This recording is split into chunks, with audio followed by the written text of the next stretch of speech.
The first time Daniel heard about the missing painting, he thought it was just another small crime story that would disappear in a day. He was sitting in his small office, surrounded by old papers and empty coffee cups, scrolling through news on his computer. Daniel was a young journalist who worked for a small media company. Most of the time, he covered simple stories, lost items, local business problems, or small crimes that no one really paid attention to. But that morning felt different. A headline caught his eye. It was about a famous painting that had disappeared from a private gallery in Paris. There was no sign of forced entry, no broken glass, and no alarm had gone off. It was as if the painting had simply vanished into thin air. Daniel leaned closer to his screen. The painting was said to be worth millions of dollars. It had been displayed in a secure room with cameras and guards. Yet somehow, it was gone. He clicked on the article and read every word carefully. The details were strange. The cameras had stopped working for exactly 6 minutes. The guards had reported nothing unusual.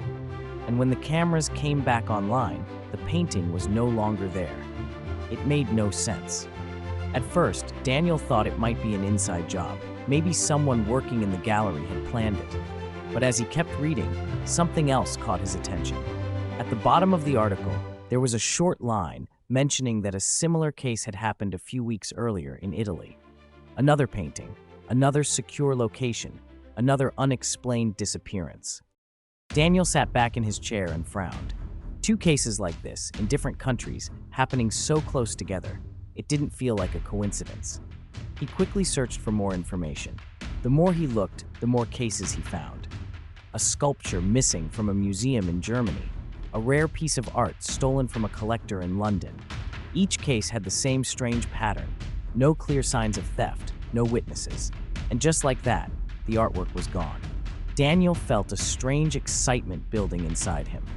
This was not just a small story anymore. This was something bigger. He grabbed his notebook and started writing down details, dates, locations, types of artwork, and anything else he could find. As he wrote, a pattern slowly began to form. The thefts were happening in different countries, but they all involved high-value art pieces. And most importantly, they all happened in places that were supposed to be very secure. Whoever was behind this knew exactly what they were doing. Later that day, Daniel went to speak with his editor. The office was quiet, and the sound of keyboards filled the room. His editor, Mr. Collins, was an older man who had seen many stories come and go. Daniel walked up to his desk and placed his notebook in front of him. "I think there's something big going on," Daniel said. Mr. Collins looked up, slightly annoyed at being interrupted. "What is it this time?" he asked. Daniel explained everything: the missing paintings, the similar cases in different countries, and the strange patterns. As he spoke, Mr. Collins' expression slowly changed. He leaned back in his chair and crossed his arms. "You think this is connected?" he asked. "I'm sure of it," Daniel replied. "This isn't random. It's organized. Someone is planning these thefts carefully." Mr. Collins was silent for a moment. Then he sighed. "Even if you're right, this is not a small story. This is international. We don't have the resources for something like this." Daniel felt a wave of disappointment, but he didn't give up. "I can start small," he said. "Just let me look into it. If there's nothing there, I'll drop it." Mr. Collins studied him for a moment, then nodded slowly. "All right, but be careful, and don't expect much support." That was enough for Daniel. He returned to his desk with renewed energy. He knew this story could change everything for him. But more than that, he felt a strong need to understand what was really happening. Who could steal such valuable art without leaving any trace? And how were they doing it? That night, Daniel stayed late in the office. The building was almost empty, and the city outside was quiet. He continued his research, digging deeper into each case. He looked at security reports, interviews, and even social media posts from people who had visited the galleries before the thefts. Hours passed, but he didn't stop. Then, just as he was about to give up for the night, he found something unusual. It was a photo taken by a visitor in one of the galleries a day before a painting was stolen. At first, the image looked normal. People walking around looking at the artwork. But when Daniel zoomed in, he noticed a man standing in the corner. The man was not looking at the painting like everyone else. Instead, he seemed to be watching the room. Daniel's heart started to beat faster. He checked photos from other galleries, from other cases, and then he saw it again. The same man. Different place, different time, but the same face. Always in the background, always watching. Daniel sat back in his chair, staring at the screen. This was no longer just a theory. This was proof that something bigger was happening. Someone was moving across countries, appearing at different locations just before each theft. But who was he? And was he working alone? Daniel looked at the clock. It was past midnight, but he didn't feel tired anymore. He knew he had just found his first real lead. And something deep inside him told him that this was only the beginning, and that the truth behind these strange disappearances was far more dangerous than he had imagined, leading him into a world he was not fully prepared to face. Daniel could not sleep that night. The image of the man in the background stayed in his mind, repeating over and over again. Every time he closed his eyes, he saw the same face, calm, focused, and almost invisible to everyone else in the room. By morning, he had already made up his mind. He was going to find out who that man was, no matter how long it took. The next day, Daniel returned to the office early. He printed out the photos he had collected and spread them across his desk. In each one, the same man appeared, always in a different country, always just before a major artwork disappeared. He wore different clothes in each image, sometimes a suit, sometimes casual clothing, but his posture and expression never changed. He looked like someone who knew exactly what was going to happen. Daniel began to dig deeper. He used online databases, news archives, and even old travel records. It was slow and frustrating work. The man had no clear identity. There were no names, no official records, nothing that connected him to any known organization. It was as if he did not exist, but Daniel refused to give up. He decided to take a different approach. Instead of looking for the man directly, he started studying the places where the thefts had happened. He looked at the layout of each gallery and museum. He studied their security systems, their staff, and even their schedules. Slowly, he began to understand something important. These thefts were not random acts. They were carefully planned operations. Each location had one thing in common. There was always a short window of time when security systems were weaker. Sometimes it was during a shift change. Other times it was during maintenance or system updates. Whoever was behind the thefts knew exactly when and where to strike. This required inside knowledge, or at least access to very detailed information. Daniel leaned back in his chair, thinking hard. This was not the work of one man. It was too complex, too organized. There had to be a team behind it, a network of people working together across different countries. That idea led him to something even more disturbing. If there was a network, then it had to be well-funded. Moving between countries, studying targets, and avoiding detection all required money and resources. This was not just a group of small-time criminals. This was something much bigger. Later that afternoon, Daniel received an unexpected email. It was from an unknown address, with no name attached. The subject line was simple: "You are getting close." Daniel's heart started to race as he opened the message. Inside, there was only one sentence: "If you want answers, stop looking at the surface." There was no signature, no clue about who had sent it. Daniel read the message again and again, trying to understand what it meant. Was it a warning, a threat, or was someone trying to help him? He looked around the office, suddenly feeling uneasy. Had someone been watching him? The thought made his stomach tighten. He quickly closed his laptop and gathered his things. For the first time since he started the investigation, he felt a sense of danger. That evening, Daniel decided to follow a new lead. He remembered reading about a former art dealer who had been involved in illegal transactions years ago. The man's name was Victor Hale. He had once been respected in the art world, but his career had ended suddenly after rumors of shady deals began to spread. Some people believed he had connections to underground art markets. Daniel tracked down an address linked to Victor Hale and decided to visit him. The building was old and quiet, located in a less crowded part of the city. As Daniel walked up the stairs, he felt a strange tension in the air. He knocked on the door and waited. After a few seconds, the door opened slightly. A A man with tired eyes looked out at him. "What do you want?" he asked.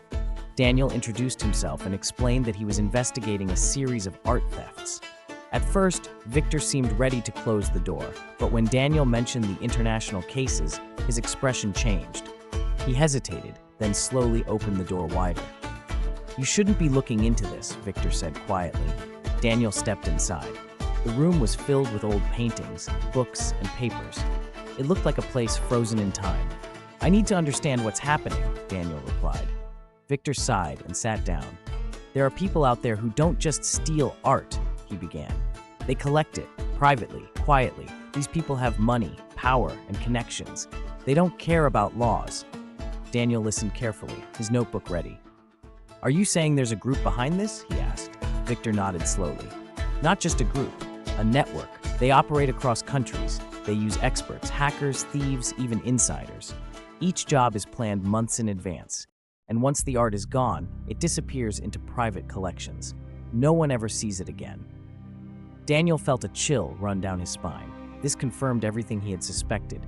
"Do you know who is in charge?" he asked. Victor shook his head. "No one knows for sure. The leader stays hidden. But everyone in that world talks about one thing, a man who plans everything. They call him the Curator." "The Curator?" Daniel repeated. "Yes," Victor said.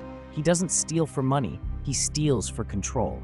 Every piece of art he takes is part of something bigger, something only he understands." Daniel's mind raced. The man in the photos, the carefully planned thefts, the international network. It was all starting to come together. But it also meant he was dealing with something far more dangerous than he had imagined. As Daniel left the building, the sun was already setting. The streets were growing darker, and the city felt different somehow. He looked around, half expecting to see someone watching him. He now knew that the art thefts were not just crimes. They were part of a hidden world, controlled by powerful and dangerous people. And at the center of it all was a mysterious figure known as the Curator. But as Daniel walked away, one question stayed in his mind. If the Curator was real, and if this network was as powerful as Victor had described, then why had someone sent him that message? And more importantly, were they trying to guide him or lead him straight into a trap that he would not be able to escape from as he unknowingly moved one step closer to the heart of the operation? Daniel spent the next 2 days preparing himself for what he knew would be his most dangerous step yet. The name, the Curator, echoed in his mind constantly. It no longer felt like just a story. This was real, and it was moving faster than he expected. He understood one thing clearly now. If he wanted to uncover the truth, he needed to see how one of these heists actually happened. Reading reports and studying patterns was not enough anymore.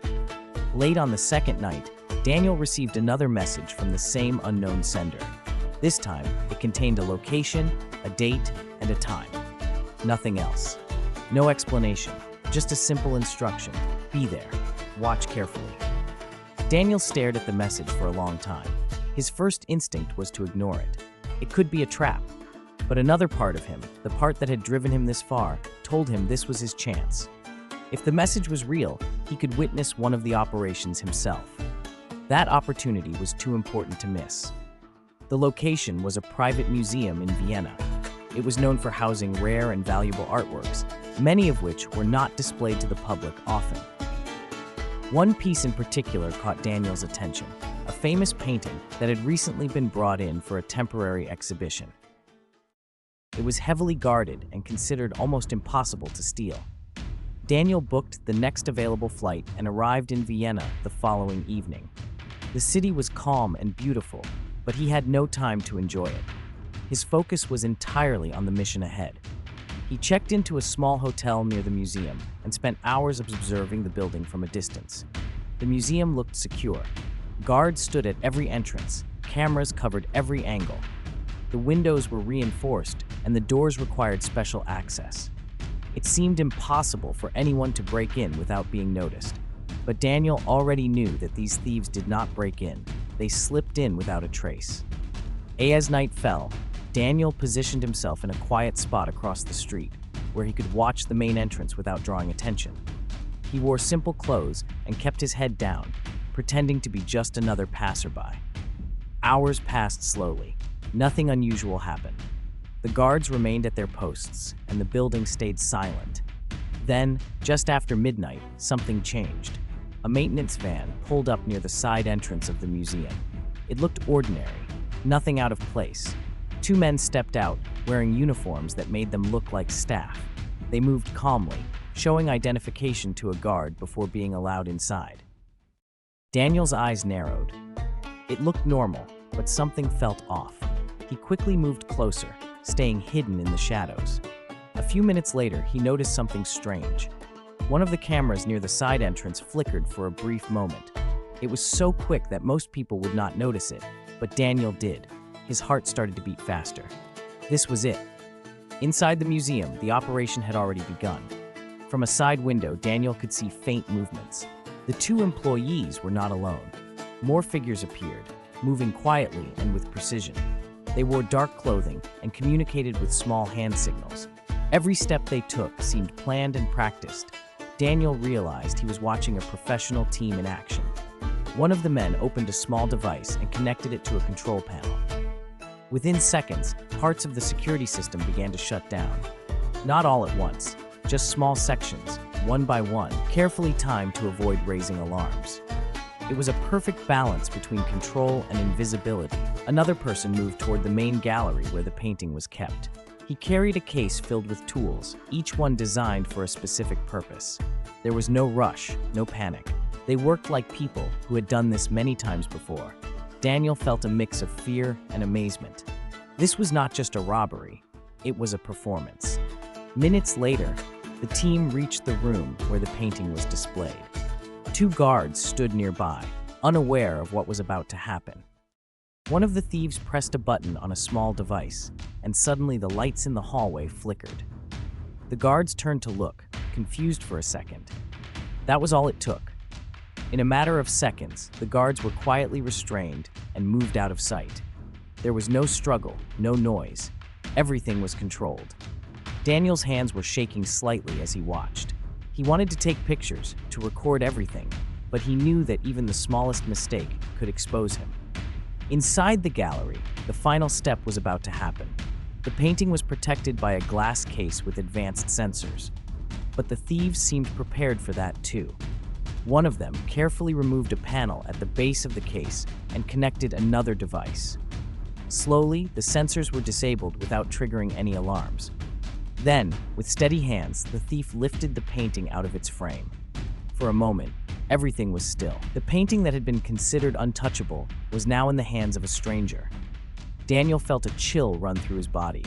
He was witnessing something that almost no one ever saw. The exact moment when a priceless piece of art disappeared from the world. But just as the team prepared to leave, something unexpected happened. A figure stepped out from the shadows inside the gallery. Daniel froze. This person was different from the others. He was not wearing a uniform or carrying tools. He stood calmly, watching as the painting was secured. The team members moved slightly aside, almost as if they were making space for him. Even from a distance, Daniel could feel the authority in his presence. The man looked at the painting for a moment, then nodded slowly.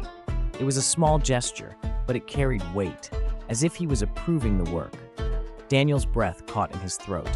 He didn't need anyone to tell him who this was. The Curator. The man turned slightly, and for a brief second, the light touched his face. It was enough for Daniel to recognize him. It was the same man from the photos. The one who had been watching from the shadows all along. Daniel's mind raced. This was the leader, the mastermind behind everything, and he was right there, just a few meters away. But then, something even more unsettling happened. The Curator paused, as if sensing something. Slowly, he turned his head toward the window, toward Daniel. For a brief moment, their eyes met. Daniel felt his body go cold. He stepped back instinctively, his heart pounding loudly in his chest. There was no way the man could have seen him clearly, and yet it felt like he had been noticed. Inside the museum, the team began to move quickly. The painting was secured, the equipment packed away, and within minutes, they were gone. Just like in every other case, there was no trace left behind. The van drove away into the night, disappearing as if it had never been there. Daniel stood frozen for several seconds before finally moving. His mind was filled with questions, fear, and a strange sense of urgency. He had seen everything: the network, the operation, the curator. But one thought kept repeating in his head. If the curator had seen him, then everything had just changed. And as Daniel slowly walked back into the darkness of the quiet street, he couldn't shake the feeling that he was no longer just an observer of the story, but had now become a part of it in a way that would pull him deeper into a dangerous world he might not be able to escape from. Daniel did not go back to his hotel immediately. His legs moved slowly through the quiet streets of Vienna, but his mind was racing faster than ever before. The image of the curator turning toward him would not leave his thoughts. It did not feel like coincidence. It felt like recognition, and that was what scared him the most. By the time he finally reached his room, the sky was beginning to lighten. He locked the door behind him and pulled the curtains shut. For the first time since he started this investigation, Daniel felt truly exposed. He was no longer just following a story from a distance. He had stepped into the same space as the people he was investigating. He had seen their faces, and now, maybe, they had seen his. He sat down on the edge of the bed and opened his notebook. His hands were still slightly shaking as he began to write everything down, every movement, every detail, every face he could remember. He knew that memory could fade quickly, and this information was too important to lose. As he wrote, one thing became clear to him. This network was not just organized, it was disciplined, precise, and deeply controlled. But what stayed with him the most was not the theft itself, it was the behavior of the people involved. They did not act like criminals. There was no panic, no greed in their movements. They worked with calm focus, like professionals following a strict plan. And at the center of it all was the curator, watching, guiding, and approving every step. Daniel leaned back and closed his eyes for a moment. Who were these people when they were not stealing art? Where did they come from? How did they live normal lives while being part of something so dangerous? That question pushed him in a new direction. Over the next few days, Daniel stayed in Vienna and began looking into the identities of the people he had seen. He reviewed security footage from nearby streets, checked hotel records, and searched public databases. It was not easy, but slowly, small pieces began to come together. One of the men from the heist appeared to be a systems engineer working for a large technology company. Another had a background in security consulting. On paper, they were ordinary professionals with stable jobs and clean records. There was nothing to suggest they were part of an international art theft ring. Daniel found this both fascinating and disturbing. These people were living double lives. During the day, they were normal citizens, going to work, interacting with colleagues, living quiet and simple lives. But at night, they became part of a hidden operation that moved across borders and stole priceless art without leaving a trace. The more Daniel uncovered, the clearer the pattern became. This network was built on secrecy and trust. Each member had a role, and each role was important. They were not random criminals brought together for a single job. They were carefully selected individuals, each with specific skills. Daniel remembered what Victor had said: hackers, thieves, insiders. It was all true. One evening, while going through a list of names, Daniel came across something unexpected. One of the individuals linked to the heist had recently attended a high-profile art event in Paris. It was a gathering of collectors, dealers, and experts from around the world. The kind of event where valuable connections were made. Daniel immediately saw the importance of this. If members of the network were attending such events, then they were not hiding completely. They were moving within the same circles as the people they were targeting. They were blending in, building trust, and gathering information. This was how they stayed ahead. Daniel decided to follow this lead. He managed to get access to photos and guest lists from several similar events. As he studied them, he began to notice familiar faces. Not always the same people, but enough overlap to suggest a pattern. The network was not just operating in the shadows, it was also present in the public world, hiding in plain sight. But the deeper he went, the more dangerous things began to feel. One night, as Daniel returned to his hotel, he noticed something strange. The door to his room was slightly open. His heart immediately began to pound. He was sure he had locked it before leaving. He stood still for a moment, listening. The hallway was quiet. Slowly, he pushed the door open and stepped inside. At first glance, everything looked normal. The bed was untouched, his bag was where he left it, and nothing seemed out of place. But as he walked further in, he noticed something on the table. It was his notebook. He had left it inside his bag, hidden. Now it was out in the open. Daniel's chest tightened. Someone had been there. He approached the table slowly. The notebook was open to a page where he had written details about the curator. And on that page, there was something new. A single line, written in clean, careful handwriting. "You are asking the right questions." Daniel felt a cold wave move through his body. This was not a random break-in. Nothing had been stolen.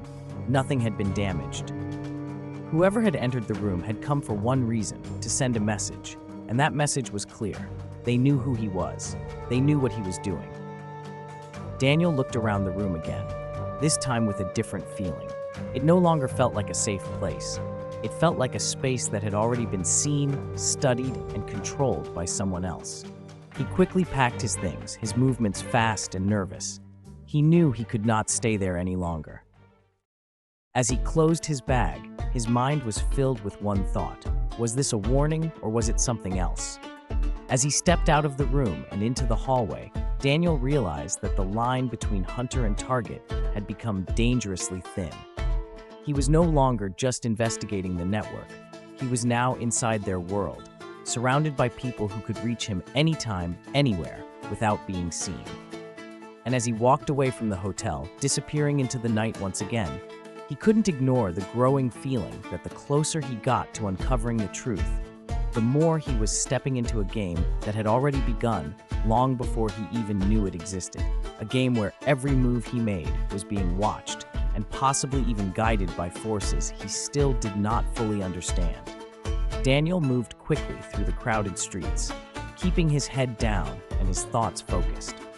He no longer trusted anything around him, not the places he stayed, not the people he passed, not even the silence. The message left in his notebook had changed everything. It was clear now that he was not just following the story was following him. He found a small cafe on a quiet corner and sat in the back where he could see the entrance. He needed to think. The network knew about him, but they had not stopped him. They had not threatened him directly. Instead, they had left clues, messages, and opportunities. It did not make sense, unless they wanted him to keep going. That idea made his chest feel tight. Was he being used? Daniel took out his notebook and looked at everything he had gathered so far. The heists, the team, the double lives, and the curator. There was a pattern in all of it, but something was still missing. Then he remembered the art event in Paris. That was the one place where members of the network moved openly, where they did not hide in shadows. If he wanted answers, that was where he needed to go next. Within hours, Daniel was on his way to Paris. The event was already underway by the time he arrived. The building was filled with important people, collectors, dealers, and experts from all over the world. Expensive suits, quiet conversations, and priceless art surrounded him. It looked calm on the surface, but Daniel could feel something deeper moving underneath. He walked slowly through the crowd, watching carefully. He recognized a few faces from his research. They were smiling, talking, acting normal. But Daniel knew the truth. These were not just guests. Some of them were part of the network. As he moved further into the room, he noticed something unusual. Security was present, but not in a way that made sense. Certain areas had more guards than others, and some people seemed to move freely where others could not. It was controlled, but not by the event organizers. Daniel's heart started to beat faster. This was not just an event. This was a setup. Suddenly, the lights dimmed slightly, and attention shifted toward the center of the room. A new artwork was being presented, a rare and valuable piece that had never been shown in public before. People gathered around, admiring it, unaware of what might happen next. Daniel stepped back, scanning the room. He saw movement, small, quiet signals between individuals, a shift in position. It was happening again, but this time, something was different. Before anything could begin, loud voices broke through the calm. Security teams rushed in from multiple directions. The atmosphere changed instantly. Guests stepped back in confusion as guards surrounded certain individuals. Daniel froze. This was not part of the heist. This was a raid. Authorities had been watching too. People were being stopped, questioned, and held in place. Some tried to walk away calmly, but others showed signs of panic. The careful balance of control was breaking apart. Daniel's eyes moved quickly across the room, searching for one person, the curator. But he was nowhere to be seen. Instead, Daniel noticed something chilling. Among the chaos, a few members of the network were not surprised at all. They were calm, almost as if they had expected this. One of them even glanced in Daniel's direction for a brief second before disappearing into the crowd. Daniel felt a sudden realization hit him. This was not just a raid. It was part of a larger plan. And somehow, he had been brought here at the exact moment it all unfolded, standing in the middle of a situation that was far more complex than he had understood, as the lines between the hunters and the hunted began to blur even more, pulling him closer to a final truth that was still just out of reach. Daniel stood still as the chaos slowly began to settle. The room that had once been filled with quiet conversations and admiration for art was now controlled by tension and confusion. Some guests were being escorted out, others were being questioned, and a few were taken away by authorities. The operation looked successful on the surface, but Daniel could feel that something was not right. He moved carefully toward the edge of the room, trying not to draw attention. His mind was racing as he tried to understand what had just happened. The raid had been too perfectly timed. The presence of certain network members who did not seem surprised made it clear this was not a simple takedown. It was something planned, something controlled from behind the scenes. Then it hit him. The curator Daniel's eyes widened slightly as the realization settled in. The curator had not been caught because he was never meant to be there. Everything that had happened, the heists, the clues, the messages, even the raid, started to form a bigger picture in Daniel's mind. This was not just about stealing art. This was about control. Daniel stepped outside into the cool night air, his heart still beating fast. The streets of Paris were alive, but he felt completely separate from everything around him. He reached into his pocket and pulled out his phone. There was a new message waiting. Unknown sender. His fingers hesitated for a moment before opening it. "You see it now." That was all it said. Daniel looked around slowly, a strange calm replacing the fear he had been feeling before. For the first time, he began to understand the truth. The curator had been guiding everything from the beginning. The thefts were not random. They were not even just for profit. Each one had a purpose. The art pieces taken across different countries were not just valuable, they were connected. Each piece held meaning, history, and influence. By controlling them, the curator was building something invisible but powerful. A private collection that was more than just art.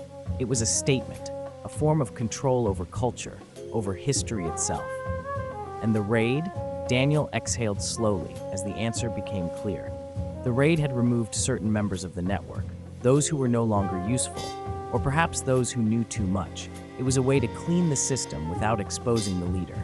A perfect move that made it look like justice had been served, while the real mastermind remained hidden. Daniel realized something else that made his chest tighten slightly. He had been part of the plan. Every clue he had followed, every place he had gone, every discovery he had made, it had all been allowed, even encouraged. He had been guided to witness the truth, but only the parts to slay the curator wanted him to see. Daniel looked down at his notebook, gripping it tightly. He now held information that could expose parts of the network, but not all of it, never all of it. The most important piece, the identity and location of the curator, was still missing. And maybe that was the point. As he walked slowly down the street, the city lights reflecting softly around him, Daniel understood that this story did not end the way most stories did. There was no clear victory, no simple justice. The world would hear about the arrests, the recovered pieces, and the success of the authorities. But the deeper truth would remain hidden. Somewhere out there, the curator was still watching, still planning, still collecting. Daniel stopped for a moment and looked back at the building behind him. A faint feeling lingered in his mind, something he could not ignore. It was not just fear anymore. It was awareness, because now he knew the truth. And once you see something like that, you can never fully walk away from it, especially when the one who controls the game may still be watching your every move, waiting quietly to decide whether your story ends here or becomes part of something even bigger.